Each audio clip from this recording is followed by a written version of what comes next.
안녕하세요, 문학소년단입니다. 안녕하세요, 챈들러입니다. 안녕하세요, 수진입니다.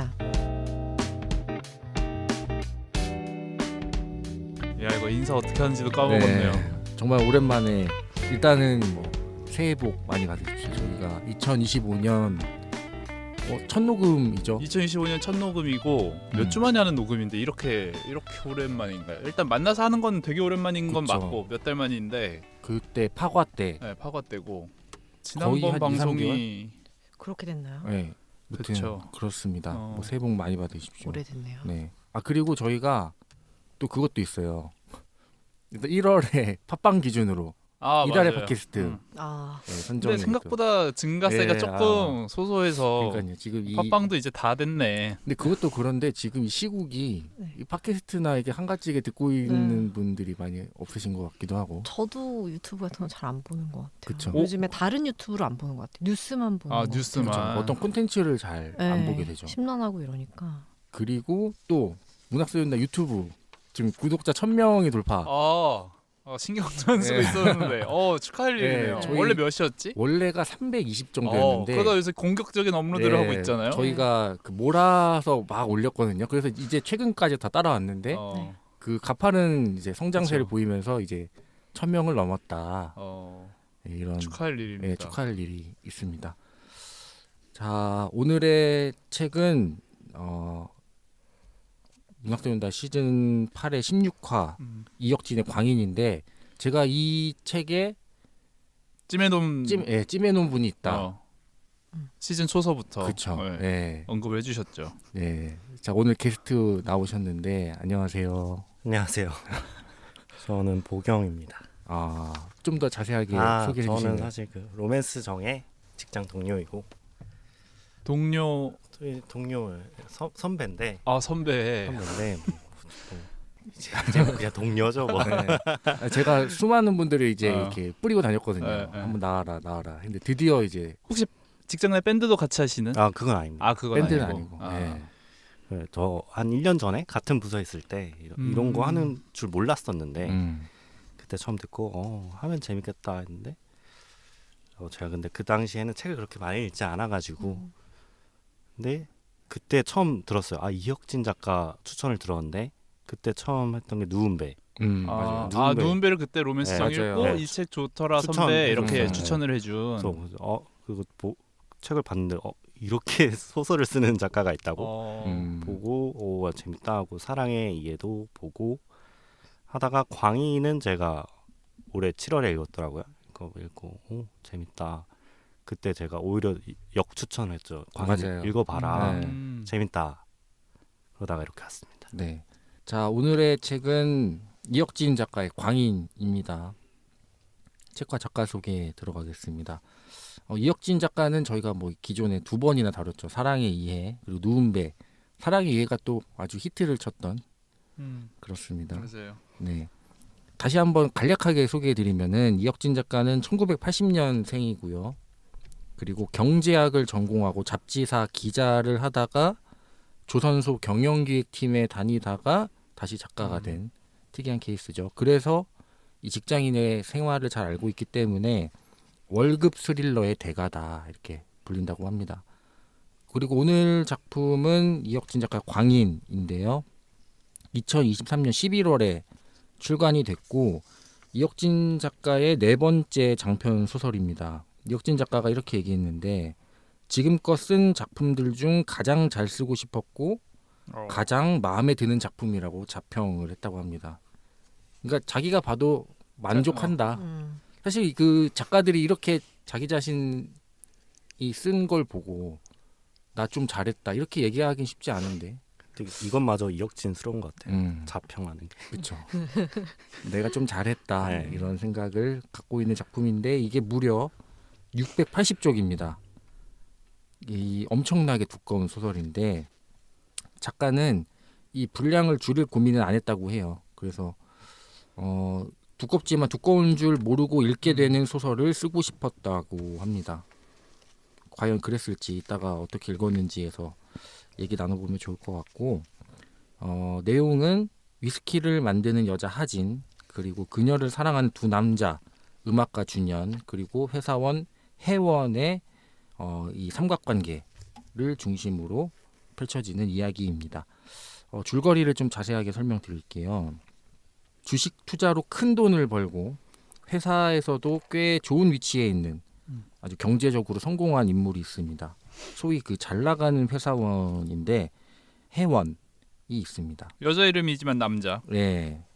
그리고 가난한 예술가이자 또 자신만의 음악을 만들겠다는 꿈 하나로 살아가며 플루트를 가르치는 준연이라는 또 남자가 나오고 또 증류소를 운영하면서 위스키를 만드는 하진이라는 이 세 명의 주요 인물들의 이야기로 전개가 됩니다. 삶이 무료했던 혜원 어느 날 플루트 교습 광고를 보고 준현을 찾아갑니다. 허름한 플루트 교습소에서 선생과 학생으로 만난 준현과 혜원.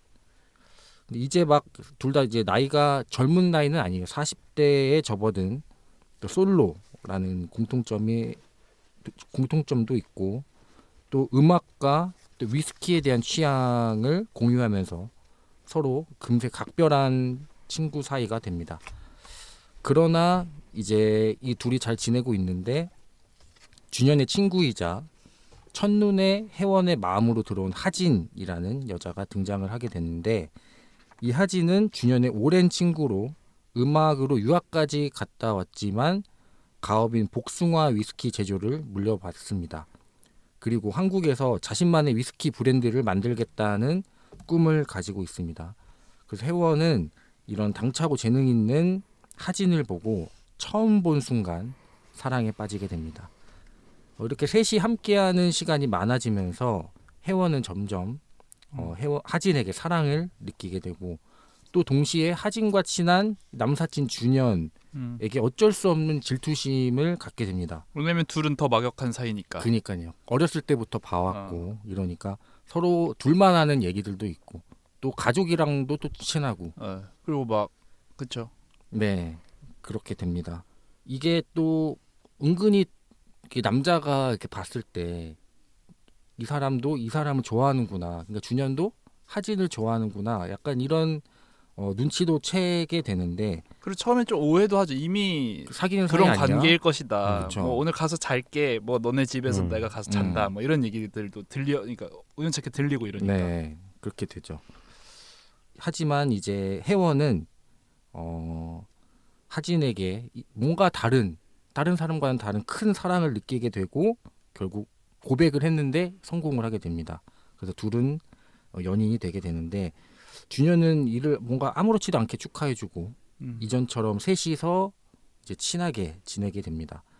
하지만 이제 준현의 어머니가 위독해지면서 하진과 혜원 사이에 갈등이 이제 빚어지게 되는데 준현의 사연이 또 있습니다. 준현은 예전에부터 이제 음악을 하겠다는 꿈 때문에 이제 어머니와의 관계를 끊었는데 이 어머니의 건강이 나빠지자 이제 서울에 올라와서 치료를 받아라 하게 되지만 뭔가 준현에게 부담을 주기 싫었던 준현의 어머니는 신랑의 끝에 고향으로 내려가고 거기서 이제 뭐 아들에게 짐이 될까봐 약을 처방 받았는데 먹지도 않고 어떻게 보면 사실상 자살. 네 그런 선택을 하게 되는 거죠 어머니가. 아들에게 더 이상 짐이 되기 싫다. 이런 느낌.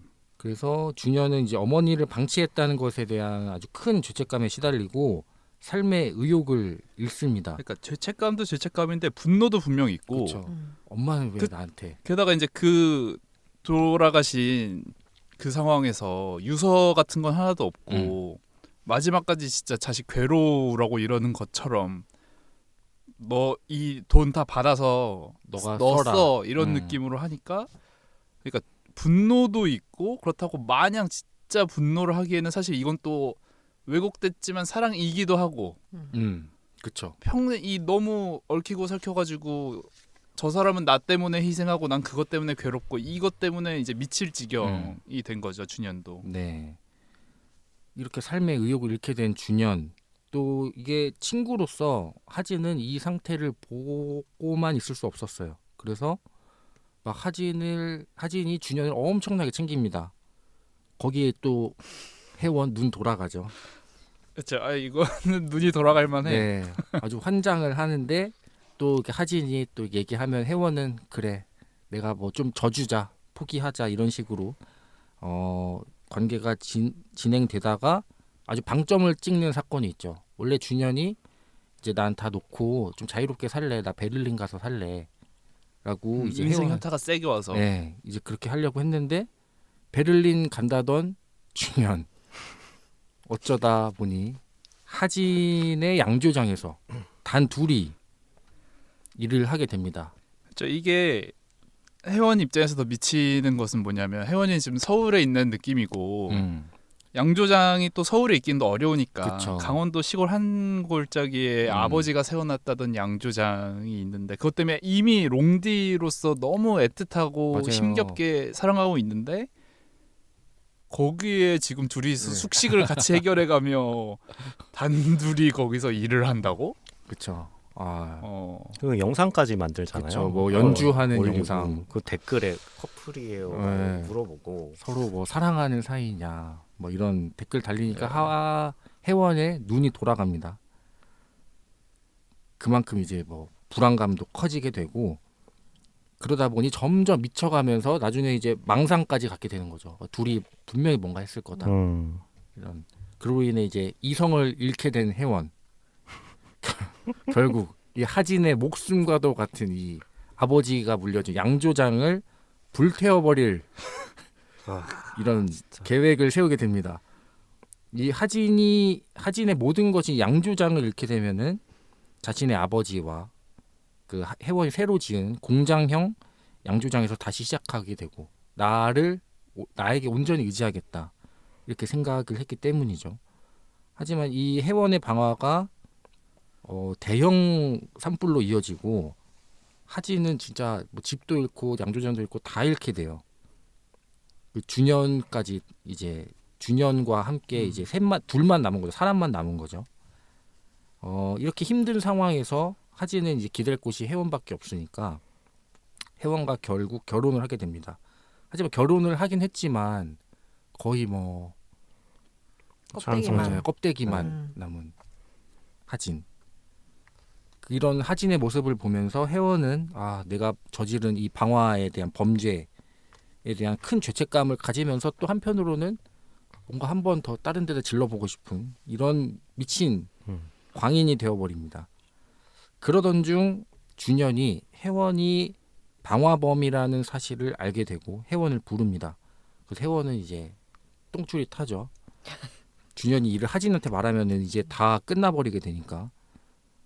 근데 하지만 준현은 혜원에게 뭔가 어떤 메시지를 남기지는 않고 하진에게 전달도 하지도 않고 그만 세상을 떠납니다. 결국 자살을 하게 되는 건데 이 친구인 준현마저 잃게 된 하진이 더 큰 절망감에 빠지게 되죠. 이렇게 절망감에 있는 상황에서 하진은 혜원의 아이를 임신하게 됩니다. 그래서 아이 덕분에 이제 삶의 의욕을 다시 차츰 찾아가는데 이 아이의 이름이 준현. 이게 진짜 이거 미친 것 같아요. 이게 또 아버지가 받아온 맞아요, 이름이거든요. 맞아요. 그래서 이런 어떤 뇌절. 그래서 혜원은 뭔가 자신이 저지른 짓과 또 준현이 자살한 것과 또 하진에게서 모든 걸 빼앗은 어떤 그런 이유들로 점점 더 미쳐갑니다. 뭔가 자신의 잘못 때문에 모든 인물들이 자신이 원하던 삶과는 전혀 다른 삶을 살아가게 되기 때문이죠. 결국 혜원은 하진과 자신의 아이를 남기고 자살을 하게 됩니다. 그러면서 이야기가 끝이 나죠. 이 책 읽어 마라.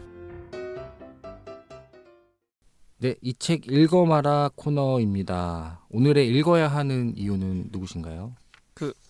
챈들러인데 네, 보경님의 의견을 하나씩 보태주시기로 했죠. 네. 읽어야 하는 이유 하나, 읽지 말아야 하는 이유 하나. 그렇죠. 네, 네. 그래서 보경님과 제가 한번 해보고 읽지 말아야 하는 이유는 네, 이것도 저랑 목경님이 나눠서 네, 한번 해보도록 하겠습니다. 네. 먼저 읽지 말아야 하는 첫 번째 이유부터. 말아야 되는 것부터 할까요? 읽어야 하는 이유부터. 읽어야 하는 이유부터? 네.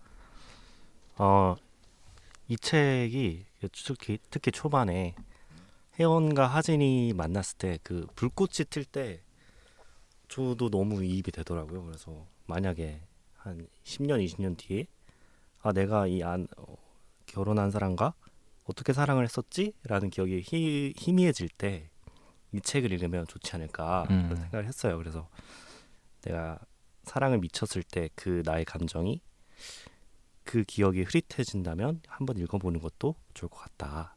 그런 생각을 했습니다. 네. 이게 되게 몽글몽글 그렇죠. 하기도 하고 사랑뿐만 아니라 마지막엔 정말 앙숙이 되지만 준현과 혜원도 처음에 서로 만났을 때는 어쩜 내가 너를 이제 만났니? 우리 우정. 그러니까 이 사람을 내가 40대에 돼서 만난 게 안타까울 정도로 거의 소울메이트 맞아요. 그렇죠. 엄청난 이 브로맨스를 자랑하고 돈까지 빌려주잖아요. 네, 쾌척. 네. 그것도 되게 건강하게 맞아요. 뭔가 서로 그 관계를 그럼에도 불구하고 유지를 하고 그리고 이제 하진까지 해서 삼총사로 되게 또 풋풋하게 지내기도 하고 하진과 정말 아름다운 사랑 완전 몽글몽글하게 잘 지내기도 했었던 그 장면이 되게 또 잘 그려져 있기 그렇죠. 때문에 네. 길게 그런 또 감정 느끼실 수 있을 것 같습니다. 네. 그다음 읽지 말라는 이유도 말씀해 주시죠. 네. 이게 읽다 보면은 재밌다. 그러니까 이혁진 소설의 특성인 것 같은데 재밌어요. 이게 빠져들게 돼요. 근데 이 소설은 거기서 한 번 더 꽈요. 이게 뇌절인 것 같은데 저는 그게 설득이 된 채로 읽었는데 이게 다 모든 사람이 그럴 수는 없잖아요. 근데 이거 분명히 거부감을 느끼는 사람이 있을 거라고 생각을 해요. 그래서 이 뇌절의 뇌절을 거듭하는 이 이야기가 과연 당신에게도 설득력이 있을까라는 생각을 합니다. 네. 그러면 이제 읽어야 하는 두 번째 이유죠. 네, 챈들러입니다. 이게 로맨스 정이 이 680페이지를 짧게 소화해야 되잖아요. 또 우리가 시간 한계가 있으니까 그렇죠. 그러느라 뺀 장면이 엄청 많습니다. 맞습니다. 그냥 줄기만 훑었어요. 읽다 보면은 니값 제대로 이렇게 진짜 그러니까 미쳤어요. 우리가 1인칭 시점으로 몰입해서 읽게 되는 혜원뿐만 아니라 하진도 제가 봤을 때 미친 놈이고 다 미쳤어요. 준현이도 제정신은 아닙니다. 사실 또 준현이는 안타까운 게 있어요. 어머니 때문에 미친 것 같기도 하고 좀 아무튼 그냥 그 사람들이 미쳐가는 것뿐만 아니라 서로의 상호작용으로 인해서 그렇게 결국엔 결심을 해가지고 봐서 방화를 저지르는 장면이나 그것까지 보면서 야 클라이맥스인가 했는데 한 번 더 미칩니다. 한 번 더 미칩니다. 이게 한 4번은 반복되는 것 같거든요. 고점 갱신이. 그렇죠. 네. 그리고 이게 그냥 제3자로서 공감 안 되는 사람이 미쳐가는 모습을 흥미롭게 지켜보는 게 아니라 이게 680페이지 아주 진득하게 녹여내다 보니까 되게 이입이 되거든요. 나라도 미치겠다. 읽는 내가 더 미치겠다. 이 사람은 실존하지 않기라도 하지. 나는 또 그렇죠. 이 감정을 네. 감고 살아야 되잖아요. 만약에 당신이 N 성향이신 독자라면 상상을 또 잘하게 된단 말이에요. 거기다가 F까지 합해진다? 이거는 내가 더 미쳐요. 네. 그래서 읽는 내가 광인이 되어가는 느낌. 아주 적합한 제목에 이 경험을 해보실 수 있다. 읽어 맞나요? 저는 그래서 되게 말아 얘기하신 거 같아요. 이 정도 경험은 흔치 않죠. 음. 네. 이거 보세요. 이거 한번. 네. 네. 읽지 말아야 하는 두 번째 이유는요. 정말 머리 아픈 소설입니다. 정말 머리 아픕니다. 일단은 돈 문제로 시작을 하고요. 기구한 집안 사연. 이 셋 다 집안이 멀쩡한 집안이 맞아요. 없어요. 네. 거기다가 이제 삼각관계. 그리고 작가의 사유로 가득 찬 아주 철학적인 빽빽한 문장. 거기에다가 파멸에 이르는 결말까지. 그러니까 아무도 행복하지를 못하는 것 같아요. 그래서 읽다가 진짜 호흡곤란이 올 것 같은 이 처절하고 지독한 비극이라서 이거는 진짜 정신적 데미지가 너무 크다. 좀 쉬어갈 만하면 네. 하진과 혜원이 그래도 이제 해피한가? 네. 하면 갑자기 준현이가 트롤하고. 그렇죠. 네. 계속 반복되잖아요. 제가 한 200페이지나 100페이지 단위로 읽었는데 정말 다시 들어갈 때마다 성호경을 긋고 싶을 정도로 너무 힘든 소설이었어요. 요 정도 자극 좋아하시잖아요. 넷플릭스에 우리 절여져서. 예, 요 근데- 정도 자극 좋아하시잖아요. 근데 이거는 그러니까 한 불지르기 전까지는 정말 고구마 전개여가지고 그렇긴 하죠. 그냥 그때까지 이제 이 해소가 안 되는 이 극한의 답답함 속에서 무한의 굴레, 네, 그렇죠. 반복. 네, 감정 소모가 심하죠. 진짜 네. 진짜 심한 소설입니다. 네, 읽어야 하는 마지막 이유입니다. 거의 해리포터 이후로 처음인 것 같습니다. 아 졸린데 이거 읽어야 돼. 근데 읽어야 돼가 나 이거 내일 녹음이라서 읽어야 돼가 아니라 알아야겠어. 어떻게 되는지 될지. 알아야겠어. 페이지 넘기고 싶어. 아 근데 졸려. 아 근데 이것만 읽고 잘래. 이 순수하게 어떤 마감에 쫓겨서가 아니라 나 이거 읽고 싶어로 졸림을 참아가며 잠이 안 와서 읽는 것도 아니고 이렇게 제가 새벽 4시까지 읽었던 기억이 있거든요. 이 책을. 그럼에도 불구하고 못 읽죠. 왜냐면 너무 길기 때문에. 예, 그렇게 해도 3일 정도가 필요했는데 아무튼 이 순수 이 재미와 몰입의 피지컬이 어마어마하다. 예, 엄청난 에너지로 가득 차 있는 소설이라는 점 읽어야 하는 마지막 이유로 짚어드립니다. 근데 저는 읽지 말아야 하는 세 번째 이유로 하면 똑같은 얘기를 아, 할 그럴 것 수도 같아요. 있어요. 맞아요. 네. 근데 되게 궁금해서 읽게 되신다 그랬잖아요. 저는 보통 독서할 때 저녁에 피곤하니까 누워서 읽거든요. 근데 열받아가지고 누워 있을 앉았다. 수가 없는 거예요. 그래서 제가 무려 거실에 책상에 앉아가지고 팔짱을 끼고 읽었어요. 열받아가지고 이거 허리를 꼿꼿이 펴. 있다가도 네. 내가 피가 거꾸로 솟는 느낌에 이게 자세가 이 각도가 앞으로 젖혀진다니까요. 그렇죠. 네. 근데 작가가 이 얘기를 들으면 좋아했을 좋아하겠죠. 것 같아요. 네. 그렇죠. 내가 너무 그렇게, 좋아하겠죠. 그렇게 만들었다니 음. 좋아할 것 같아요. 읽다가 아마 졸 걱정은 없는. 네. 그쵸. 그렇죠. 네. 잠이 깹니다. 이게. 시간 잘 가더라고요. 네. 그리고 읽고 나면 피곤해가지고 또 바로 자요. 금방 지쳐가지고. 그렇습니다. 네. 로맨스 정은 어떻게 읽었나요? 네, 사랑의 이외랑 누군배에서도 느꼈지만 이게 분량으로 좀 승부 보는 작가 같아요. 사랑의 이해도 길었나? 길었죠. 아, 그러니까 뭐 그래요? 이 정도는 길지는 아니었는데 네. 그래도 그냥 저희가 평범한 한 300페이지? 300 중후반. 아 근데 400에 그 와중에 가까운. 편집을 더 했었을 수도 있겠다라는 걸 그렇죠. 느꼈었다. 네. 그래서 이런 분량으로 결국에는 이제 몰입감을 주는 작가가 아닌가. 뭐 그런 글을 쓰는 게 참 대단한 작가인 것 같고 또 요즘에 이 사회가 혼란스럽지 않습니까? 이 공사 다 망한 이 일들로 제 중간까지는 끊어 읽었거든요. 계속. 뭐 그러게 요새 읽다가 책 읽을 시간이 있어요? 그 뭐 출퇴근 시간에 어. 그때 저도 이북으로 읽어가지고 이번에는 그래서 한 20페이지, 뭐 30페이지 끊어서 읽다가 막판 300페이지는 날 잡고 읽었는데 그냥 한 번에 쭉 읽어 내려간 작품이었습니다. 왜냐하면 혜원이 그때부터 급발진을 하기 때문이죠. 완전 미쳐가지고 제목처럼 정말 미친 사랑의 이야기고 또 막장 드라마보다 더 자극적인 부분도 나오는데 이게 뭔가 절대 천박하다는 느낌이 안 들어요. 이거 뭔가 좀 싸구려다 이런 느낌이 절대 안 들어요. 아니죠. 심지어는 이게 우아하다, 좀 고상하다 이런 느낌이 들거든요. 이게 아무래도 자꾸 나오는 위스키, 비싼 술이죠. 그리고 음악 얘기 자주 나오고 좋은 음악들 많이 나오더라고요. 그런 것들 때문 아니었을까라는 생각입니다. 그리고 또 한 번쯤은 생각해볼 만한 철학적인 질문들 아까 뭐 수진 씨가 읽지 말아야 하는 이유에서 얘기하긴 했지만 삶, 또 돈, 사랑 이런 거에 대한 작가의 사유가 나오거든요. 이런 걸 읽다 보니까 전혀 지루하지 않았습니다. 그래서 결국 저도 이 책을 읽으면서 위스키 한 잔 해보고 싶은 집에 위스키 한 병도 없지만 집에 술 자체가 없거든요. 한 번쯤 마셔보고 싶게 만드는 소설이었습니다. 그리고 이 소설은 매우 흔한 주제잖아요. 뭐 어떤 뻔한 삼각관계, 뭐 친구의 돈, 친구, 그렇죠. 친구의 친구를 사랑했네. 남사친 여사친의 문제. 그렇죠. 어떤 갈등, 돈과 예술, 또 부모와 자녀의 그렇죠. 이야기 이런 거는 뭐 거의 그 KBS 주말 드라마 수준으로 뻔한 주제인데 거기에 이혁진 작가만의 색깔, 필력이 더해지니까 왜인지 모를 그런 새로움 같은 게 느껴지기도 했어요. 그래서 이혁진은 상당히 아까 뭐 자평을 했다 그랬잖아요. 네. 상당히 자신감이 있는 작가다. 그래서 이게 자뻑이죠, 자뻑. 예, 그 뻔한 이야기를 써도 내가 쓰면 좀 다르다. 이런 게 있는 것 같아요. 그래서 특히나 뭐 사랑의 이유와 누운배에서도 그랬지만 이 광인에서 그걸 정면 돌파해낸 게 아닌가라는 생각이 들었습니다.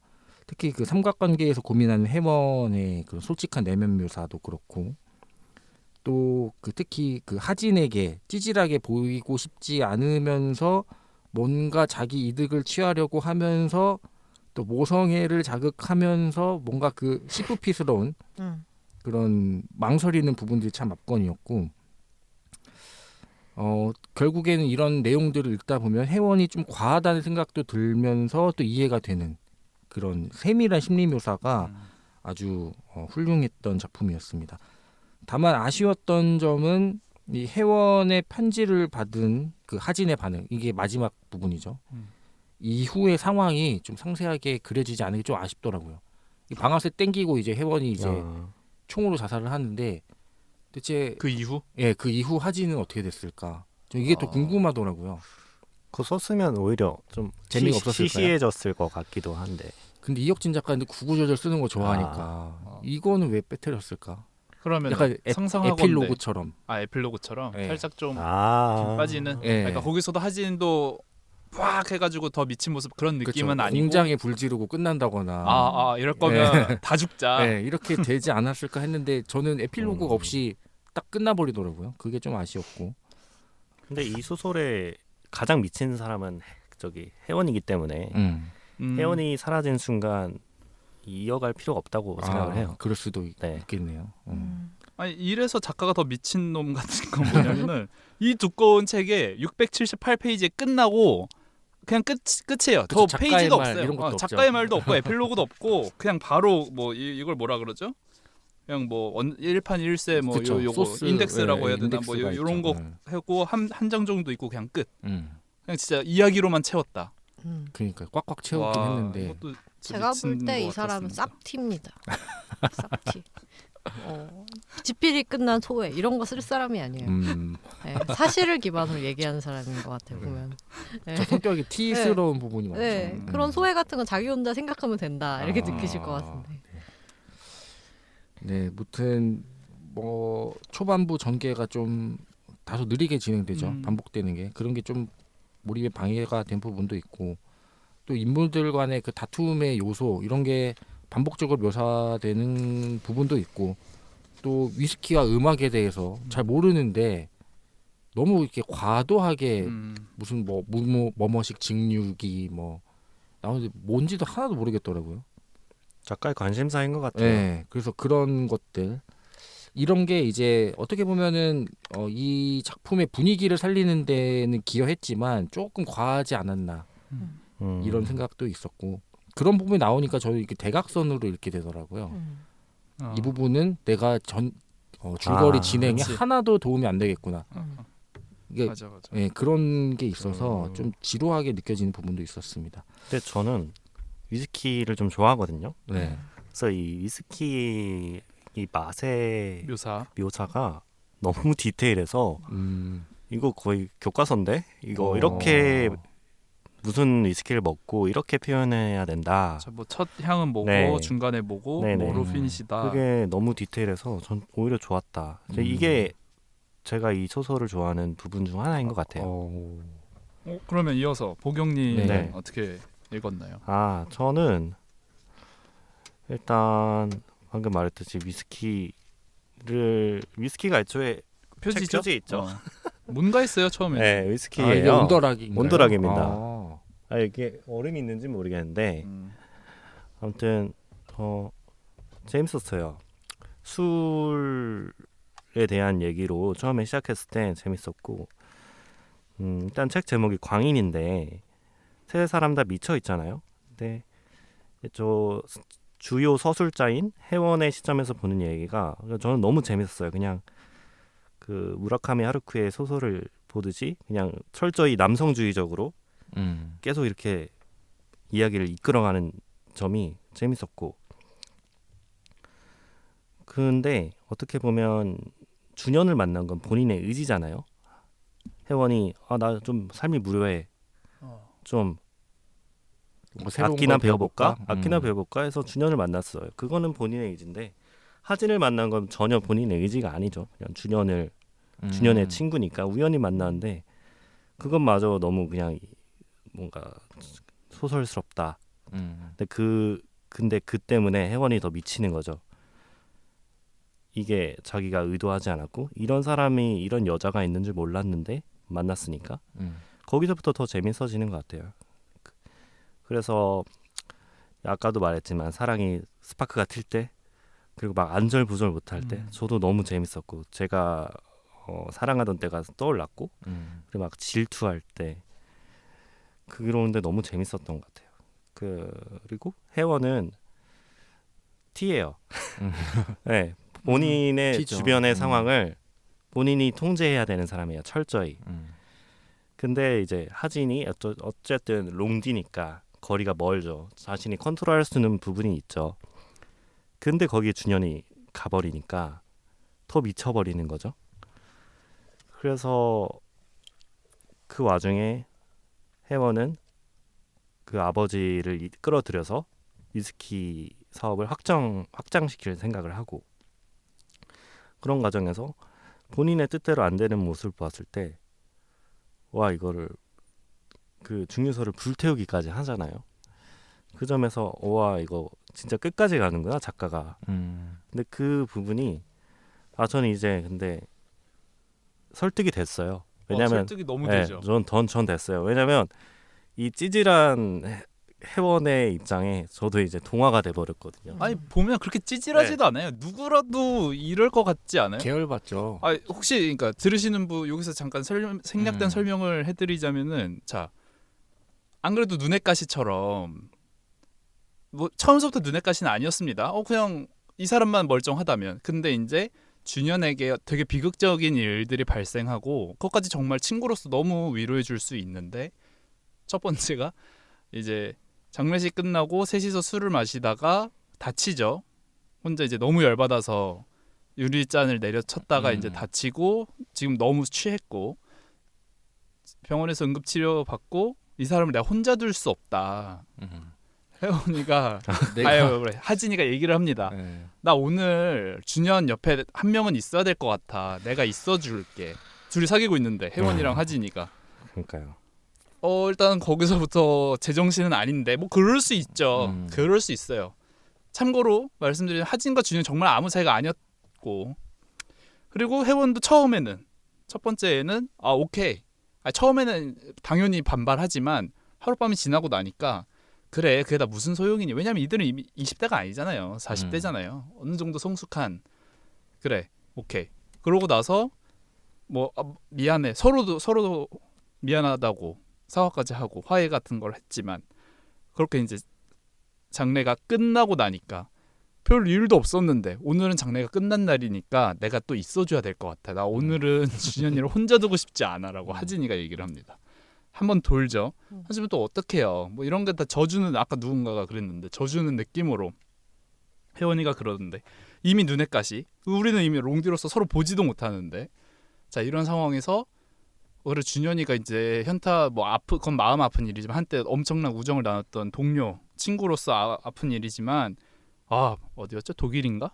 베를린으로 네. 간단다. 이제는 아무 걱정 없이 살 수 있겠다 하다가 갑자기 하진이 이번엔 또 하진이가 그러니까 이건 준현의 탓은 아닌 거 아니 준현이도 그걸 받았으면 안 되지. 하진이가 야 뭐래 친한 친구니까 뭐래 또 베를린 가서 뻘짓하지 말고 그냥 내 일이나 도와 이러면서 강원도로 초청을 해가지고 그걸 받아. 이 새끼가 이걸 받아? 네가 사람이면 이걸 받아야 되겠니? 혜원은 여기서부터 또 미치는데 그러니까 너무 이건 아니다 싶어서 찾아가죠. 야 너 베를린 간다며 왜 안 가냐? 이 돈 내가 3천만 원 줄게. 이 돈 받고 그냥 베를린 가. 이것마저도 사실 고상한 혜원에게는 있을 수 없. 내가 살면서 이런 일을 내가 해볼 이런 대사를 내가 칠 일이 있었을까 싶지만 이제 그런 대사까지 치게 되고 준현은 여기서 이미 밑장까지 다 보여준 사람으로서 어떤 감정인지 모르겠지만 이제 또 도발을 합니다. 이게 다야? 어디 한번 더 꺼내 보시지. 긁습니다. 그러고 나서 이제 생각한 게 방화죠. 이 과정을 다 보다 보면은 이 사람이 빌런 같지가 않고 나라도 그러겠다. 나라면 어떻게 했을까? 이런 생각, 방화를 응원하게 된다니까요. 이 미쳐가는 과정에 제가 녹아 들어가게 된다라는 거. 네. 뭐 아무튼 혜원이 준영과 하진을 만나지 않았으면 이렇게까지 망가지지 않았겠죠. 혜원 좀 그렇죠. 평범한 직장인 삶을 살면서 성공한 알파남인데 사실. 네. 그렇죠. 살았겠죠. 하지만 반면에 이렇게 생각해요. 이토록 짜릿한 사랑, 행복을 느낄 수 있었을까? 그냥 그래서 본인 생각이 들었어요. 전 술 좋아하는데 술 마실 때는 좋죠. 맛있고 즐겁고 사람들이랑 마시고. 근데 다음 날이 문제잖아요. 힘들죠. 출근하기도 힘들고. 그런 관계이지 않을까. 그리고 이들의 관계도. 네. 그리고 모든 걸 잃어버린 하진도 같은 생각을 했을까라는 생각이 들었어요. 혜원을 만나지 않고 증류소에서 평생 술을 만들면서 가끔 준현이 만나고 서로 올라오고 아기를 낳은 다음에 하진이 이런 후회를 했을까라는 생각을 해보게 돼요. 특히 저기 위스키 증류소가 타고 하진이 진짜 말라가잖아요. 그렇죠. 산송장이 되는데 다시 준현을 만나게 돼요. 다시 이름으로써. 근데 그 이름도 아버지가 정해주신 이름이죠. 혜원의 아버지가 받아온 네, 그렇죠. 받아온 이름이죠. 거기서 진짜 와 작가가 미쳤구나. 어쩜 이런 생각을 하지? 제정신 아닌 것 같아요. 네. 그러다 보니까 그 아까 로맨스 정도 얘기했지만 그러니까 평범한 소재도 재밌게 만드는 그 작가인데 데이비드 핀처가 생각이 났거든요.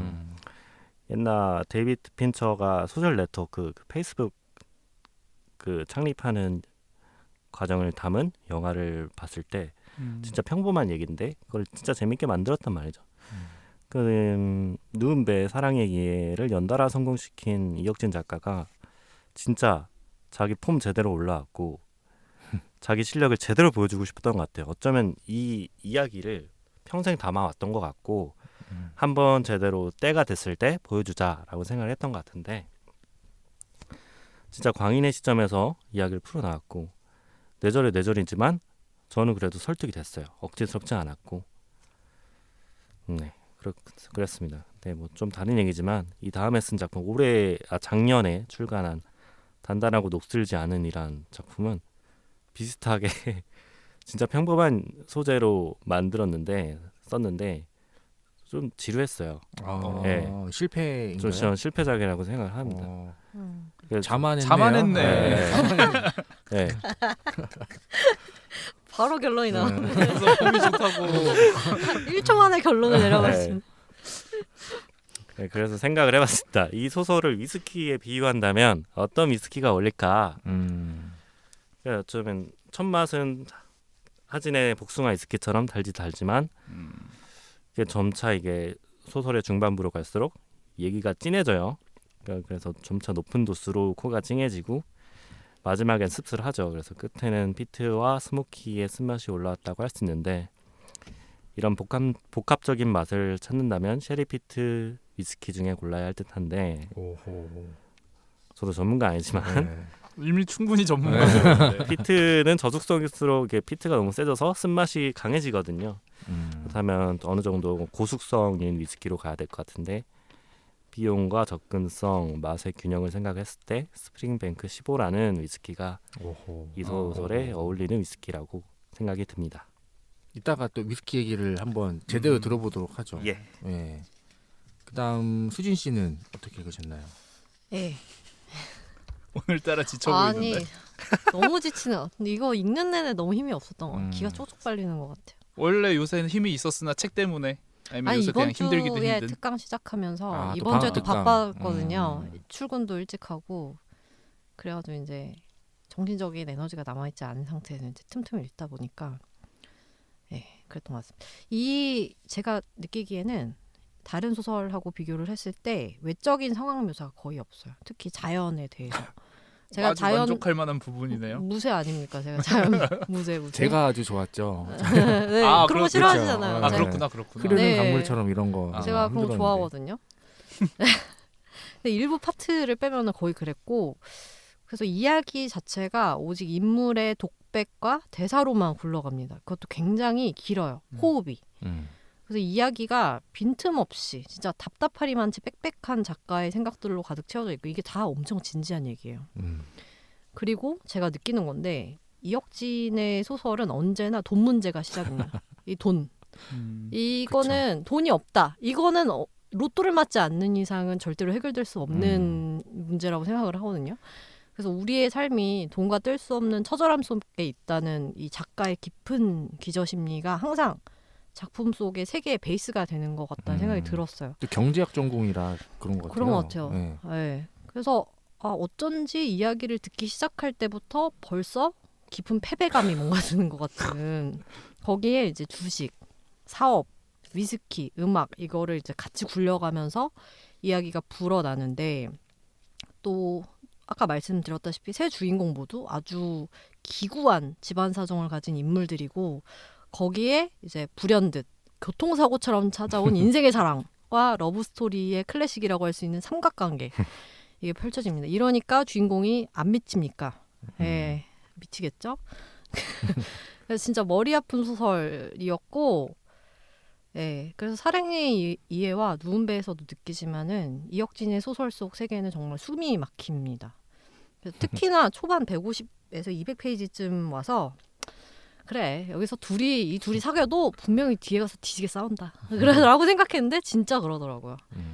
예, 근데 이제 불을 지르기 시작할 때의 이 기이한 행위를 저지르는 이 주인공의 심리, 또 아버지가 가정폭력의 이유를 스스로 항변하면서 아들을 이렇게 불을 살살 붙이는 거죠. 그래서 이 궁지로 내모는 이 상황이 정말 정확하게 독자를 납득시켜서 진짜 감탄할 수밖에 없었고, 그 모든 인물의 행동과 사고방식이 정확한 당위성을 가지고 있어요.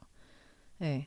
그리고 굉장히 이게 실생활에선 그렇지 않잖아요. 모든 사람이 이렇게 강한 자아를 가지고 있지 않잖아요. 그렇죠. 옆에 사람이 이렇게 하자 그러면 그냥 떠밀려서 결혼하는 사람도 있고, 사람들이 좀 그런 사람들이 섞여서 살아가는 건데, 그게 모든 인물들이 다 자아가 너무 강해서 그 인물 간의 충돌이 발생했을 때 정말 답이 없어요.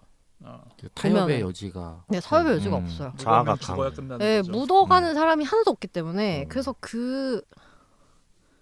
그냥 가치 판단이 나중에 사라지고, 이 사람이 나쁘다, 저 사람이 나쁘다가 사라지고, 그냥 이 불구경을 보듯이 누가 하는구나, 불이 붙었구나 이러면서 그냥 마냥 쳐다보는 것 같아요. 예. 그리고 또 작가 본인의 엄청난 철학적 고민과 그런 결론들, 수년을 통해서 내린 결론들을 인물의 입을 통해서 끝없이 뱉어내시는데, 정말 훌륭한 결론들이고 너무 멋지신 분인 것 같아요. 그래서 진짜 보면서 이렇게 멋진 결론 내릴 수가 있나? 라고 생각하는데 그게 딱히 즐겁지는 않습니다. 네. 그래서 후반부의 강렬한 전개를 위해서 한 400페이지 정도 동안 극한의 고구마 전개로 에너지를 맞아요. 네. 기 모았다가. 네, 핵폭발 전처럼 막 쌓아두다가 갑자기 빵 터지면서 급발진을 하는데, 근데 그 전 400페이지가 진짜 죽을 맛이거든요. 근데 그 카타르시스가 확실히 있는 것 같아요. 맞아요. 예, 이러면 안 되는 데가 아니고, 그래 빨리 해버려라 그냥. 질러라. 예, 빨리 가라. 질러라.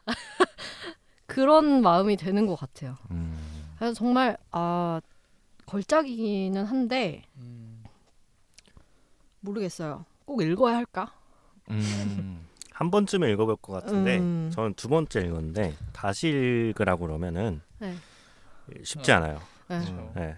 저는 이혁진 작가 책을 다시 읽고 싶지 않아요. 딱 한 번만. 이혁진 작가 자체를요. 만나고 싶지 않아요. 떨어졌습니다. 다시는 만나고 싶지 않아요. 이제 하락세니까 좀 기다려보죠. 괜찮습니다, 뭐. 아주 지독한 사람이에요. 광희는 이 누구도 아니고 이 그게 누구도 아니고 이혁진인 것 그렇죠. 같아요. 그렇죠. 마지막으로 츤들러 씨는 어, 어떻게 읽으셨나요? 네, 수진 씨와는 다르게 어쩌다 보니까 저희 좀 많이 읽었지 않습니까?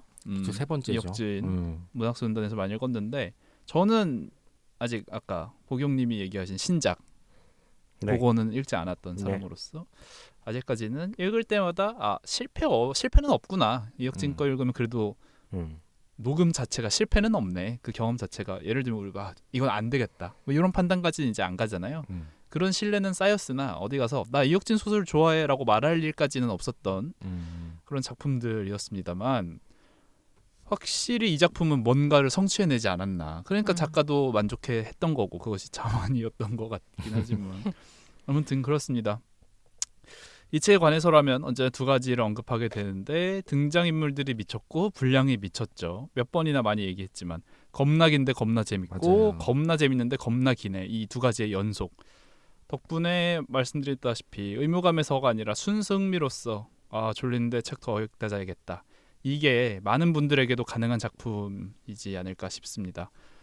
그리고 지금 생각해보면 전 처음 읽었을 때는 되게 이 분량에 대해서 불만이 좀 있었거든요. 특히 초반에 뭐 이렇게 음악과 예술에 대해서 아마 본인의 생각이겠죠? 그렇죠. 네. 그런 걸 이렇게 구구절절 밝혔을까? 물론 그것이 이제 깊이감을 더해주긴 했었으나 아무튼 뭔가 이 분량에 대해서 불만이 좀 있었는데 지금에 와서 생각을 해보니까 이 정도 분량도 미쳐야 광인이라는 책이 완성되는 맞아요. 거겠다 싶었습니다. 결국 이 끓을 만큼 끓여야 밥이 된다는 말이 있는 것처럼 이 정도로 묘사도 녹여내고 감정도 다 드러내고 그렇게 다 녹여내야 광기가 독자들에게 전해지는 거구나. 뭐 그런 생각이 들었고 모두가 얘기했다시피 읽는 경험이 쉽지는 않죠. 수진 씨 말처럼 이 감정 소모가 엄청나고 아마 그래도 시점인지라 모두가 혜원에게 몰입할 수밖에 없었을 텐데 또 누군가는 준현이었을 수 있고 누군가는 하진이었을 수 있겠죠. 뭐 아까 살짝 다 얘기를 해가지고 이걸 뭐 굳이 짚을 필요는 없겠지만 장례식 끝나고 준현에게 가겠다는 하진 그리고 살짝 현실 감각 없어가지고 뭐 본인의 꿈을 쫓는 거기도 하죠. 이거를 이제 아무도 욕할 수는 없는데 혜원의 입장에서 듣다 보면 너무 속 터지는 거죠. 그렇죠. 그런 결정을 내려서 결국 증류소 강원도 위스키 공장으로 가는 하진의 모습, 그것에서 준현을 데리고 일을 하겠다는 하진, 어느 순간 또 돌아가지고 적대적으로 나오는 준현, 그리고 뭔가 이제 뭐 해결도 아니었지만 불을 지르고 나니 정말 투를 러브로 사랑했던 사람이 이제 내 곁에는 있는데 진짜 눈에서 생기 완전 잃어버리고 왜냐면 초반에 사실 하진의 그런 점들이 좋았던 거잖아요. 위스키에 대해서 내가 갖고 있는 반짝반짝하는 뜻이라든가 모습. 정말 반짝반짝 빛나는 그런 게 있었거든요. 이런 걸 읽는데 내가 혜원이 된 것처럼 내 인생이 지금 구렁텅이로 굴러가고 있는 것처럼 스트레스를 받아가면서 읽었던 책이었고 이 몰입이 이혁진의 성취였을 것이다. 네, 이렇게 생각을 합니다.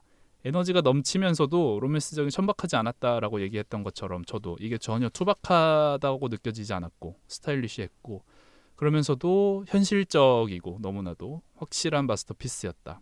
근데 보경님의 멘트와 저도 동의를 하는 것처럼 1년 전에 읽었었는데 이번에 다시 읽으니까 오히려 더 힘들더라고요. 이 분량 때문에 이거 나 아는 내용인데 하고 스르륵 넘어가다 보면 오히려 또 뭐였더라 헷갈리게 되고 그래서 처음 읽을 때 제발 부디 마음껏 탐닉하셔라. 그렇죠. 시간 천천히 녹여가면서 2회독은 힘들 것이기 때문에 이 에너지 충분히 느껴가면서 1회독을 좀 즐기셨으면 좋겠습니다. 이게 또 한 번만 봐야 좋은 작품들이 있어요. 두 번 읽으면 살짝 맞아요. 퇴색되는 게 있죠. 자, 이게 또 위스키와 또 음악, 뭐 사랑 이런 주제의 책인데 가볍게 좀 할까요? 너무 좀 힘들게 시작한 것 같은데 위스키들 좋아하세요, 다들? 저는 좋아하는 편. 좋아하시고 수진 씨는 저는 못 마시겠어요. 위스키를 별로 잘 못 너무 마신다. 딱 입에 들어갔을 때 어떻게 이렇게 독한 거를 사람 몸에 누가 부을 생각을 했을까? 처음에 누가 그런 생각을 했을까? 이걸 보통 이렇게 이런 게 입에 들어오면 애틋해. 이거 잘못됐다. 이거는 이거 먹을 게 아니다. 저도 위스키를 잘 모르고. 네. 저는 좋아합니다. 선배로서 후배를 네. 좋은 위스키 바에 데려가 준다거나 그런 적이 없었나요? 아니 근데 또 이거 모임 같은 거 하고 계세요. 그 동기들이랑 위스키 이렇게 모임 하시잖아요. 뭐 정기적인 모임은 아니고 네. 그냥 뭐 좋은 거 생겼다 하면은 같이 그렇죠. 예, 그리고 뭐 병따 하자. 예, 예. 어. 같이 한 두세 병씩 가져와요. 같이 모아놓고. 거긴 못 꼈네요. 저는 제가 또 이렇게 술을 잘 안 하다 이거 보니까 술을 잘 안 먹으니까 환자들이 몇 명 있거든요. 음. 예. 혹시 뭐 이렇게 그러면 예, 뭐 인생 추천해 줄 위스키 인생 위스키. 예, 가장 내가 이 한 병은 마지막까지 챙겨가겠다. 그게 너무 어려운 것 같아요. 그렇죠. 예. 근데 가장 요새 빠져 있는 위스키라면 라이 위스키라고 이렇게 라이 좀 이렇게 호밀 이런 거 많이 들어간 위스키인데 좀 민트 향이 나고 그래서 좋아하는 것 같습니다. 근데 그 진짜 그 뭐 이렇게 이혁진 작가가 써놨죠. 회원이 이제 맛 분석을 할 때 뭐 모는 복숭아 거고. 향이 났다가 맞아요. 무슨 향이 났다가 뭐 이게 진짜 나나요? 그렇게? 그게 진짜 뇌세포를 속이는 것 같은데 너무 신기하죠. 저도 신기해요. 그냥 위스키에 들어가는 게 뭐 보리, 밀, 뭐 옥수수 넣기도 하고 그거를 그냥 증류시킨 다음에 오크통에 그냥 네. 오랫동안 담가놓은 게 전부예요. 근데 거기서 어, 뭐 그런 향이 난다. 뭐 복숭아 향이 복숭아 하진의 위스키는 복숭아로 만들었으니까 당연히 복숭아 향이 났겠죠. 근데 어떤 뭐 보리로 만든 위스키인데 뭐 살구 향이 난다던가 뭐 바닐라 향이 난다, 꿀 향이 난다. 그거 진짜 너무 신기한 것 같아요. 그게 그래서 매력 있는 것 같고. 그런 거 넣지 않아도 그런 향이 느껴진다는 느껴지는 거죠. 왜 고량주에서도 파인애플 맛 아, 난다고. 그렇죠. 연태고량주 이런 거. 그러니까. 네, 근데 신기한 것 같아요. 맞아요. 왜냐면은 커피도 그렇게 표현을 하잖아요. 그렇죠. 뉘앙스를. 맞아요. 근데 커피는 원래 과일인데 그 과일의 과육을 버리고 그 씨를 이제 태워가 잘 볶아서 먹는 아니면은 그 전에 전처리로 뭐 발효를 한다든지. 근데 기본적으로 어떤 열매였기 때문에 그런 맛이 난다고 좀 생각이 좀 들기도 하거든요. 근데 말씀하신 것처럼 위스키는 철저히 곡물로 맞아요. 그렇죠. 곡주인데. 네, 신기한 것 같아요, 진짜. 그 유튜브에 그 술 읽는 집 저는 되게 많이 보거든요. 안 드시지만 안 먹는데 그게 되게 신기하거든요. 그러니까 증류하고 이런 과정이. 근데 보면은 진짜 신기한 것 같아요. 챈들러 씨는 또 위스키 저는 일단 맛을 모르기 때문에 그냥 이제 취하는 대로 먹는 아니 취하려고 위스키를 마시진 않고 뭐지 그거 처음에는 위스키에 관심도 없었어요. 그러다가 누가 그냥 한 병을 선물로 줘가지고 마시면 이제 처음에는 당연히 수진 씨 같은 느낌이었죠. 그래서 뭐 이거를 뭐 알코올 맛만 나는 다른 거 주지 이런 느낌. 그러다가 어느 순간 이제 맥주가 너무 배부르니까 다른 거 없나? 선배들 보니까 위스키 마시던데 하고 그때 선물로 받았던 걸 살짝 마시는데 뭐 그 여전히 너무 쓰고 그러다가 또 몇 개를 봤는데 이거는 그래도 입에 맞는다. 이게 내가 안 맞았던 거네. 그냥 이렇게 알아가고 있는 중 그런 상황. 제가 얼마 전에 그 신년회 모임을 했었거든요. 네. 운동하는 사람들이랑. 근데 이제 위스키 좋아하시는 분은 제가 보니까 이렇게 몇 명 모였는데 한 20명 정도 모였는데 어떤 분이 초반에 좀 마시다가 가신다 그러는 거예요. 근데 그때 이제 그 집주인분이 갑자기 찬장을 열어가지고 이렇게 딱 어쩌다가 보니까 그 안에 있는 위스키가 보였던 거예요. 근데 거기 안에 되게 좋은 위스키가 있었나 봐요. 마시고 가야겠다. 근데 그걸 딱 보더니 다시 안 드시는 거예요. 그래서 먹고 가려고. 그거를 보면서 와 진짜 좋아하시는 분들은 이 정도구나. 그렇죠. 네. 그렇죠. 내향형 인간을 술자리에 다시 앉게 하는.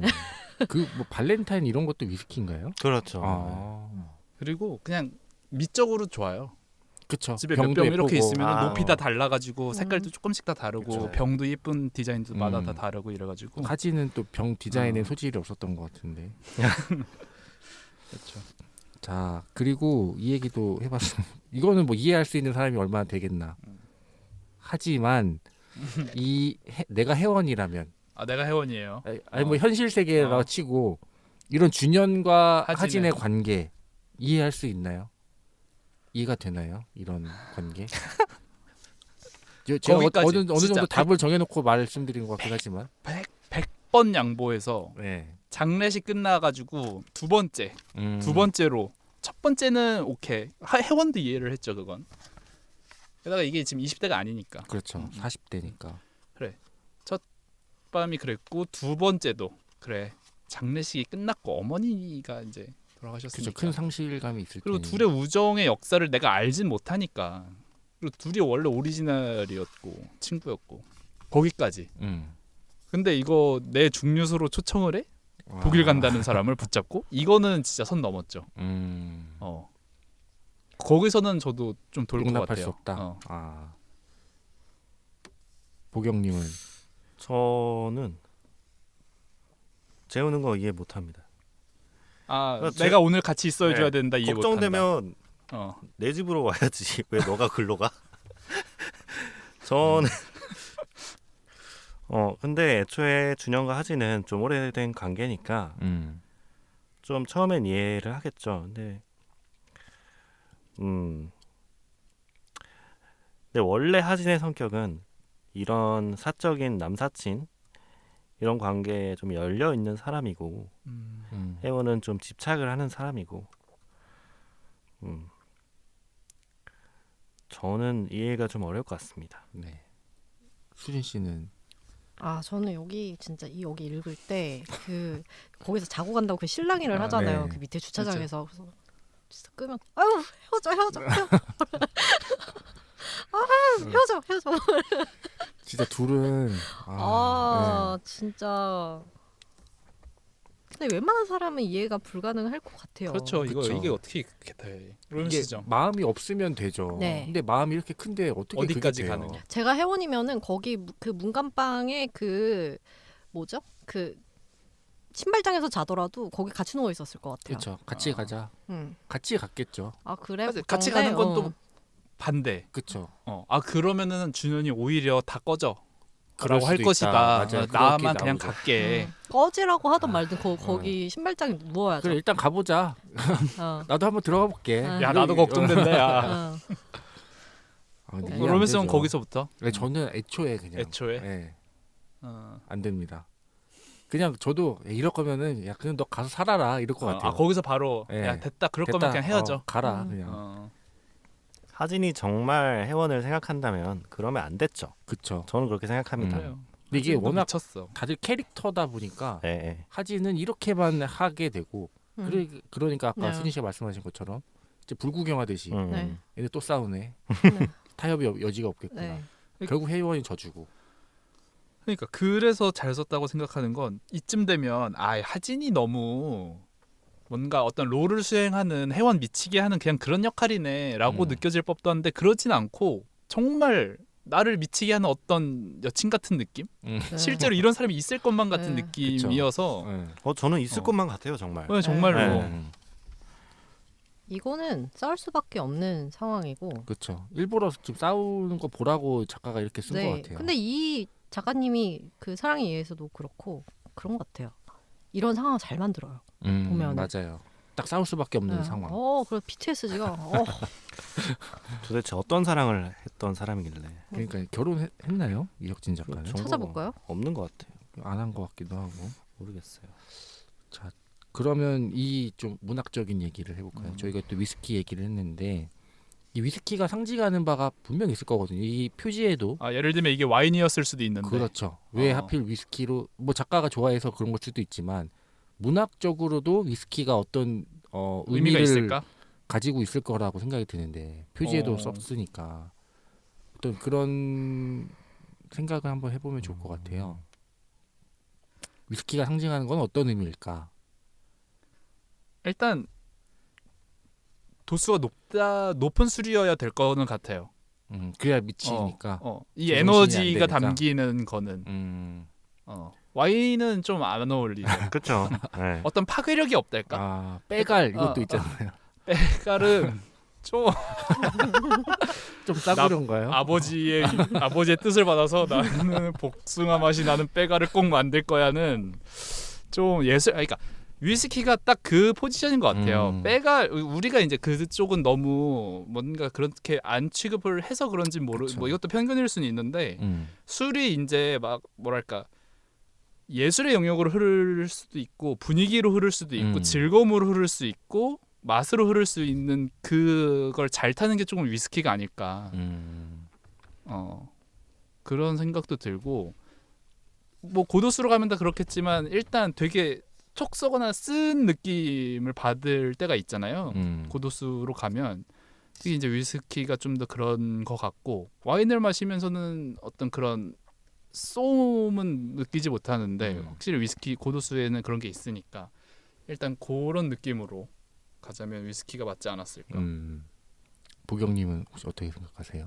저는 사실 굉장히 현실적으로 생각을 하는데 요새 한국의 위스키 시장이 그거 커져 분명히 있었고. 있을 것 같아요. 맞아. 그래서 작가도 어느 정도 그런 얘기를 많이 들었을 거고 요새 위스키가 붐이더라. 네, 그리고 그 특히 뭐 사업을 유치하는 확장시키는 과정에서 요새 실제로 한국에도 증류소가 몇 군데 생겼고 그런 거를 보고 레퍼런스를 보고 적는다고 생각하면은 사실 작품에도 얘기가 나오지만 그냥 전통주는 사실 팔기가 쉽거든요. 인터넷으로도 살 수 있고. 근데 굳이 어려운 위스키 그래야지 사업을 하기 힘들죠. 그래야지 하진이 사업 유치하러 서울로 올라올 수 있고 그런 과정에서 그냥 현실적으로 위스키였으면 됐다. 그리고 챈들러님이 말씀하신 것처럼 와인이면 이런 씁쓸한 맛은 없었겠죠. 근데 분명히 이 소설에는 어느 정도 쓴 술이 필요했다. 달달하지만 않은 그런 술이 필요했다 생각합니다. 수진 씨는 저도 뭐 비슷한 것 같아요. 왜냐면은 이 작가님이 그 트렌드에 민감하신 것 같고 주식 얘기하시고 이러는 거 보면은 위스키 코인 타야 된다. 네, 뭐 코인까지는 아니더라도 이 대중적으로 유행하는 이 트렌드에 대해서 관심이 많으시고 또 그런 거에 대해서 되게 깊게 공부를 하시는 스타일이신 것 같아서 그냥 그때의 관심을 가지는 것들에 대해서 이제 같이 얽혀서 쓴 게 아닐까. 창작식이랑 맞물린 것들 그런 것 같습니다. 저는 이 위스키가 그 보경님이 마지막에 이제 얘기를 한 스프링뱅크 15가 아닌가. 그러니까 어떤 사랑의 과정이잖아요. 처음엔 단맛이 났다가 끝에는 끝맛이 나고. 근데 그런 술이 위스키 제 다른 술 잘 몰라서 그런지 몰라도 어떤 그런 사랑의 맛의 그런 과정들 첫향 뭐 중간향 그렇죠. 마지막 맥주를 향. 마시면서 우리가 들어가면 뭔데 그렇죠. 끝맛은 얘기는 안 뭐건 하잖아요. 이런 얘기는 안 하니까. 네, 청량감만 이제 얘기하고 하는데 어떤 그런 위스키의 그런 복합적인 맛이 있는 시음하는 거죠. 과정. 아까 했던 얘기가 좀 비슷하지만 와인은 그래도 좀 복합성이 있지만 뭐 빼가리라던가 소주라던가 맥주는 좀 그렇게 복합성이 좀 적죠. 그런 면에서 봤을 때는 위스키가 현실적으로 그리고 소설의 소재로서도 굉장히 적합한 술이었다라고 생각을 합니다. 그리고 되게 만드는 과정을 되게 세세하게 하는 거에 따라 달라지잖아요. 이런 세세한 감정들도 이런 위스키 만드는 과정으로 이제 그려낸 거니까 그런 거를 의미하는 게 아닌가. 그리고 갑자기 생각나는데 만약에 이게 증류소가 있잖아요. 이렇게 양조장 술을 보관을 하잖아요. 결국 캐스크? 캐스크죠. 회원이 불태워야 되는데 불타기 쉬운 술은 위스키입니다. 와인이었다면 그 도수가 적기 때문에 이렇게까지 그렇지. 화재가 커지지 않았겠죠. 소주였다면 또 다르겠지만 아무튼 와인 그 캐스크에 숙성을 시키는 술은 뭐 와인이나 위스키가 있는데 이렇게까지 화재가 커지려면 위스키였어야 된다. 폭발력을 위해서 위스키였어야 된다. 아니, 막걸리 공장 화재 나면은 그냥 거기만 쫄딱 타고 끝났겠죠. 그렇죠. 그리고 술을 이렇게 숙성을 시켜야 되니까 보관을 하는 공간도 따로 필요하잖아요. 그런 면에서 봤을 때 불이 커지려면 위스키였어야 된다. 그렇죠. 그리고 또 하진이 또 스코틀랜드로 또 유학 갔다 온 컨셉이어야 되니까. 그럴 수도 있죠. 뭐가 먼저인지 모르겠지만. 자, 그리고 여기서 가장 미친 것 같은 사람 누구라고 생각하세요? 뭐 한 몇 명의 이제 인물들이 나오는데 내가 생각했을 때는 이 사람이 가장 미친 것 같다. 그 주인공의 혜원의 아버지 있잖아요. 아버지. 저도 그 생각했습니다. 진짜 미친 사람. 네, 맞아요. 그 나중에 엄마를 그 사람이 막 그 가정부들이 보는 앞에서 일부러 때리고 하대하고 이랬던 이유가 나오잖아요. 길들이려고. 그죠? 가스라이팅 해가지고 이 사람을 길들이려고 했다는 거죠. 그 괴물이 괴물을 만든 네. 거죠. 네. 그렇죠. 피는 물보다 진하니까. 양심의 가책 이런 거 전혀 느끼지 음. 않고, 그러니까 뭔가 본인의 어떤 목표를 위해서 주변 사람들을 뭐랄까요, 학대하고 그런 거에 전혀 거리낌이 없는 혜원의 아버지 혜원의 아버지가 가장 미친 사람이 아닌가. 챈들러 씨는 저는 하진 같아요. 그러니까 그 사람은 예를 들면 그냥 사페. 아, 되게 차분하게 차가운 느낌에서 그냥 사페일 수 있겠다. 뭔가 어떤 에너지를 발산하면서 미친 느낌이 아니라면 하지. 그리고 다른 의미로도 미쳤죠. 그러니까 초반에 우리가 이게 분량이 길다 보니까 너무 절절하게 알다 보니까 하진이 얼마나 생기 넘쳤고 꿈이 있었고 진짜 그 보진 못했지만 그 눈동자가 정말 반짝반짝이었을 그렇죠. 것만 같은. 게다가 하필 또 혜원이 하진을 처음 만나는 장면이 음악 연주를 하는 그거잖아요. 그렇죠. 기타를 치면서. 얼마나 촉촉했을까요? 그러던 사람이 마지막에 정말 이 사람은 시체겠다 라는 걸 또 안 봐도 느끼게 되니까 그쯤 돼서 이 사람도 이미 정신이 나갔겠네 그런 느낌으로도 해서 어쩌면 뭐 아버지일 수도 있고 그 아버지의 피를 받은 혜원일 수도 있겠지만 혜원이는 사실 하진이 없었으면 모든 건 다 마찬가지죠. 하진도 혜원이가 없었다면 준현이도 혜원이가 없었다면 하진도 뭐 누가 없었다면 혜원이도 하진이 없었다면 결국 같은 얘기긴 한데 그냥 하진이가 저는 제일 미쳤다 싶은 느낌. 저도 하진. 어떤 면에서요? 아니 속 긁는데 뭐 있어요. 아. 그리고 아니 진짜 일반 이게 그쵸? 어떻게 이럴 수가 있나. 범상치 이거, 않은 생각. 뭐 그리고 또 고집도 엄청 세잖아요. 고집이 안 쓴 사람이 없어요. 아 그렇죠. 그렇긴 한데 그래도 혜원은 좀 져주는데 그치. 하진은 뭐 혜원이 뭐 사업 계획 이런 거 다 해서 좋은 기회일 것 같은데 뭐 본인만의 어떤 고집 이건 전 아집이라고 느꼈는데. 아 맞아요. 그죠. 답답하죠. 그런 것도 너무 캐릭터성이 강하고 그리고 하진은 혜원을 사랑한다면서 그게 자기는 혜원을 제대로 사랑하고 있지 않다는 생각이 들었어요. 맞아. 혜원을 사랑한다면 혜원이 싫어하지 않는 걸 하는 게 사실 그게 사랑이라고 저는 네. 생각을 하는데 상대방이 싫어하는 걸 안 하는 거. 근데 싫다고 몇 번 얘기했는데 계속 하는 거 보면은 덜 사랑하는 거죠. 하진은 제정신이 아니었다. 하진은 덜 사랑했다. 일에 미쳐 있는 거죠. 그렇죠. 일에 미쳤다. 네. 하진은 이렇게 일에 미쳐 있는데 여러분들 좀 요즘 미쳐 있는 거나 아니면은 또 신년이잖아요. 나 이거 한번 올해 이거 미쳐보고 싶다. 그런 거 하나 있을까요? 저희가 요새 미친 게 있죠. 뭡니까? 포켓몬 카드 게임이라고. 포켓몬과 유독 친한 샌드러시. 아니 이게 되게 유서 깊은 포켓몬의 한 갈래거든요. 그게 모바일로 나왔어요. 포켓몬 카드를 모으고 카드로서 이제 마치 보드 게임처럼 턴제로서 이제 뭘 하는 건데 요거 하루에 지금 몇 시간씩 하고 있습니다. 이거 마트에 있는 거 아니에요? 그렇죠. 마트에서 봤어요. 그러니까 마트로 제가 이건 초등학교 저학년 때서부터 정말 이 유서 깊은 실물 카드로서 그 대회도 어쩌면은 이 포켓몬 이 닌텐도 전자 오락을 넘는 어떤 영역을 구축하고 있는 분야인데 너무 고인물의 영역이라서 저는 그냥 건들진 않았던 영역. 초반에 그냥 아무것도 모르고 플레이할 줄도 모르지만 그냥 포켓몬이 좋으니까 카드만 모았던. 그마저도 이제 3학년 되면서부터는 안 했었는데 그것이 모바일로 나와서 제대로 한번 하고 계시나요? 그러니까 모으는 것도 모으는 건데 이게 이제 모바일로 나오면서 기술력이 더해지다 보니까 이게 기술력이 벌써부터 제가 좀 너무 예뻐요.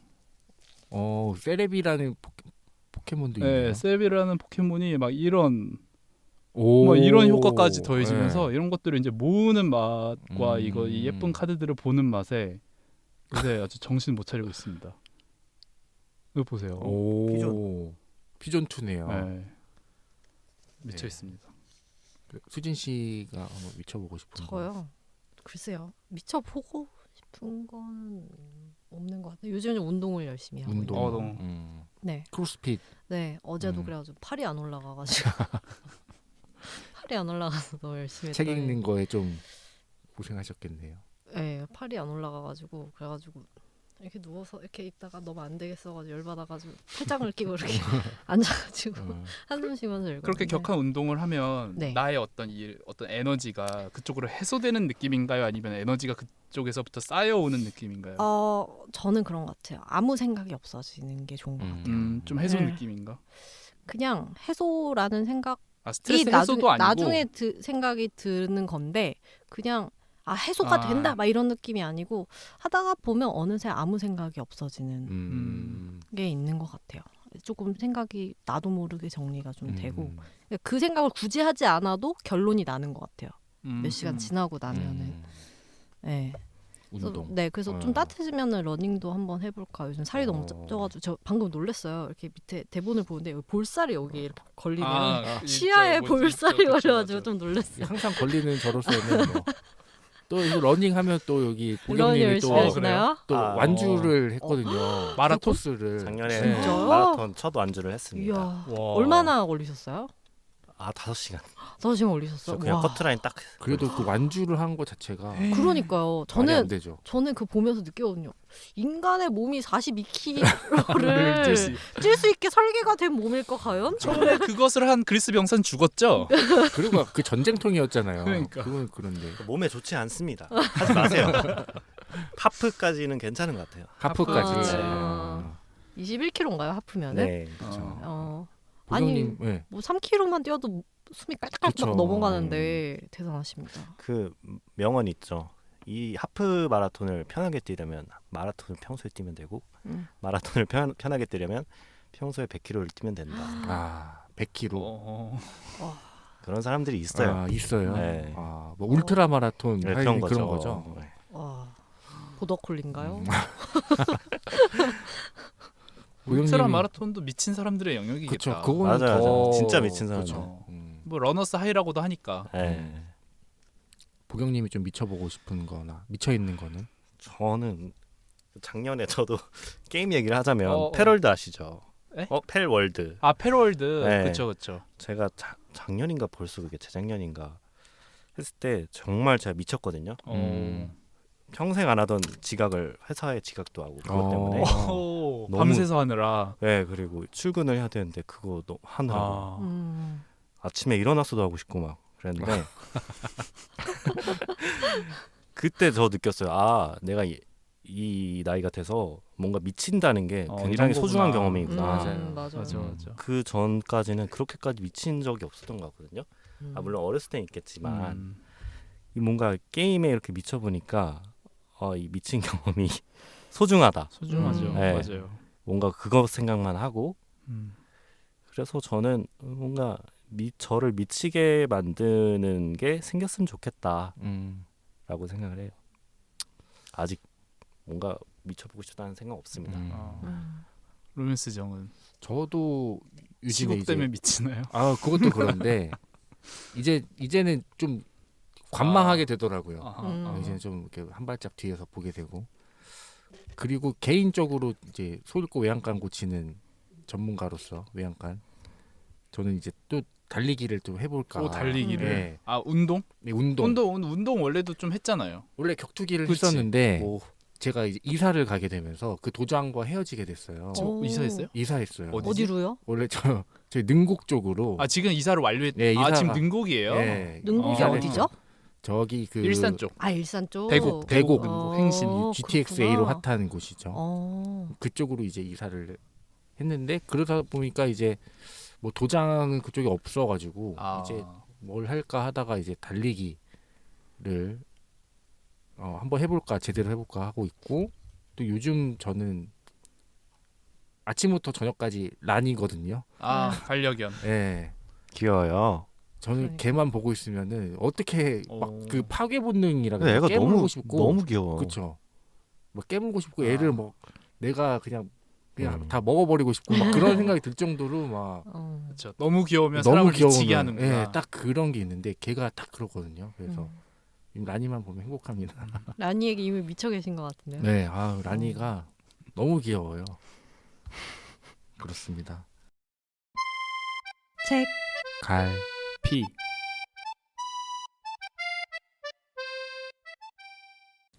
인상 깊었던 문장을 꼽아보는 책갈피 코너입니다. 먼저 저부터 말씀드릴게요. 저는 이북에서 골랐는데 이게 참 재밌더라고요. 저 좀 유머 있는 문장이 아니었나. 이 혜원의 심정인데 언제든 하진이 서울에 올라온다고 하면 현관 앞에서 꼬리부터 먼저 흔들어대는 개처럼 휴가를 쓰고 운전을 해서 터미널로 모시러 나갔다.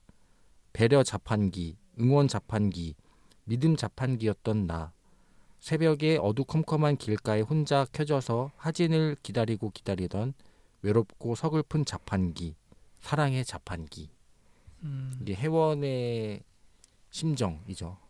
항상 하진이 항상 바쁠 때 이제 느끼는 혜원의 감정인데 이게 참 그러게요. 재밌더라고요. 절전 모드 없잖아요. 네. 사람 뭐 냉장고처럼 문 닫으면 불 꺼지고 이런 그렇죠. 것도 아니고. 항상 켜져 있는 이 표현이 너무 재밌어가지고 인상이 깊었습니다. 그다음 보경님은 어떤 문장이? 저는 준현의 말인데요. 환희의 끝까지 차올라 있을 때도 비탄의 밑바닥까지 내려가 있을 때도 베토벤은 울거나 웃지 않아요. 항상 노래하죠. 웃거나 우는 건 베토벤이 아니라 우리의 몫이에요. 베토벤은 그걸 알고 그래서 이토록 지독한 비탄과 절망을 다만 표현하죠. 계속 우리를 귀 기울이게 해요.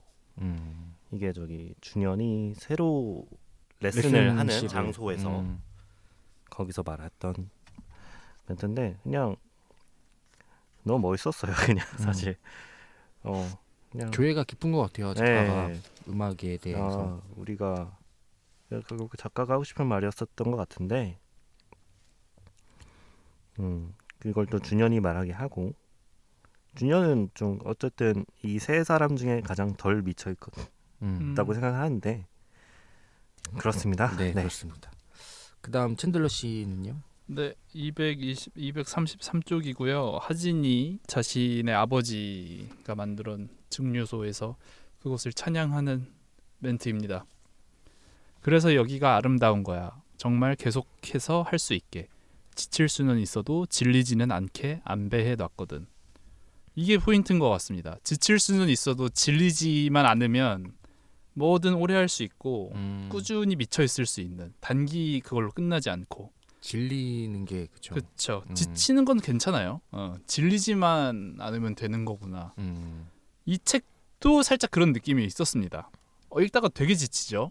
근데 그게 질리는 게 질리기도 하지. 사람이 질리는 거지 이야기에 질리는 느낌은 그렇죠. 아니었지 않았나. 그렇기 때문에 우리가 그래도 결국 680페이지를 다 읽을 수 있었던 것이고 이런 게 뭔가 미칠 만한 것에 안배의 포인트구나. 네. 마지막으로 수진 씨는요?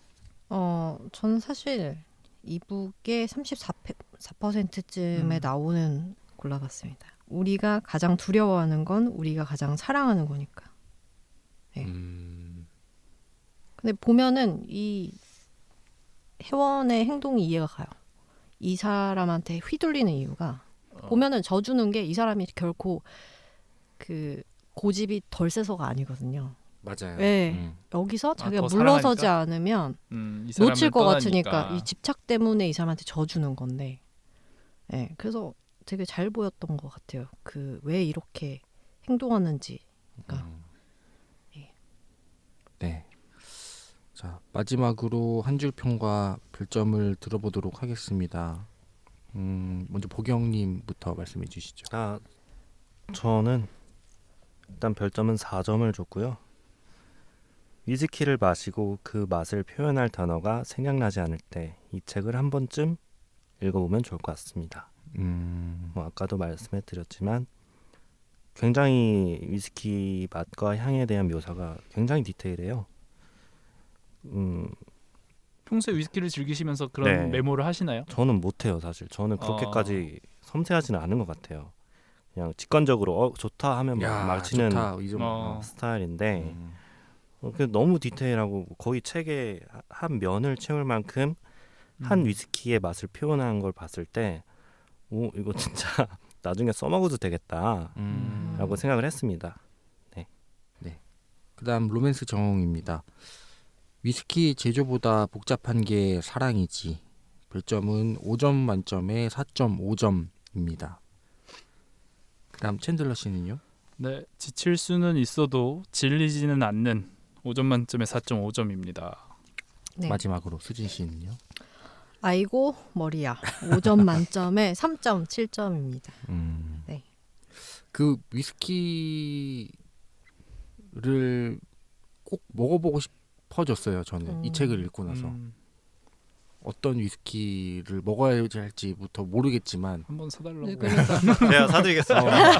네. 제가 한번 쓱 요청하겠습니다. 네, 아니 회사 오셨을 때 그 예전에 그 챈들러 씨랑 공덕에 공덕의 위스키 바를 갔었죠. 한번 갔었는데 뭐 오늘 어떤 느낌이세요? 맞아. 이렇게 해서 추천받아서 뭔지도 모르고 먹어가지고 음. 그게 좀 아쉽네요. 생각해 보니까 뭐 다 글렌 어쩌고 뭐 글렌 어쩌고였던 것 같은데 한번 제대로 한번 알아보고 싶은 생각이 들었습니다. 자 오늘 이렇게 녹음 끝났는데 어떠셨나요 오늘 녹음? 저 너무 재밌네요. 좀 초반에 좀 떨었는데 얘기하다 보니까 편안하고 이게 뭔가 같은 경험을 공유한다는 게 좋은 것 같습니다. 또 오늘 또 이렇게 녹음하러 오시는 길에 많이 긴장이 된다 하셨는데 전혀 그럴 필요가 네. 없죠. 왜냐하면 딱 느끼잖아요. 느껴지죠. 네. 얘네들 뭐 별거 없네. 자 저희가 다음 주에 읽을 책은 또 신년인 만큼 2025년 현대문학상 수상 작품집 중에 김지연 이 대상 받았나 봐요. 좋아하는 마음 없이 요 단편을 한번 읽어보도록 하겠습니다. 저희가 그동안 지금 작은 땅의 아스들과 광인을 읽으면서 그렇죠. 지구력은 좋아졌는데 힘들었거든요. 그래서 이번에는 상대적으로 좀 쉬어가야겠다. 짧은 책을 맞아요. 한번 읽어보도록 하겠습니다. 자, 저희 마지막으로 이제 인사를 할 텐데 저희 보경님이 이제 뭐 친구들이랑 헤어질 때 어떻게 인사를 하시나요? 어떤 멘트로? 어떤 멘트로? 뭐 잘가도 있고 아니면 뭐 여러 가지가 있을 텐데 빠이도 있고 두 분 헤어지실 때 어떻게? 들어가십시오. 고생하셨습니다. 고생하셨습니다. 들어가십시오. 이거죠. 네. 내일 뵙겠습니다. 그죠. 내일 뵙겠습니다. 저는 항상 먼저 들어가 보겠습니다 하는 것 같아요. 먼저 퇴근하시는 편인가요? 그러니까 뭐 제작이 아닐 때는 어허. 같은 팀이었을 때 제작주가 아니거나 이럴 때는 편집하러 남아 있으니까 좀 빠졌네요. MZ. 그렇죠. MG 네. 들어가십시오. 할까요? 들어가십시오로 네, 하겠습니다. 오늘 그럼 저 하나 둘 셋 하면 들어가십시오로 끝낼게요. 자 하나 둘 셋 들어가십시오. 들어가십시오.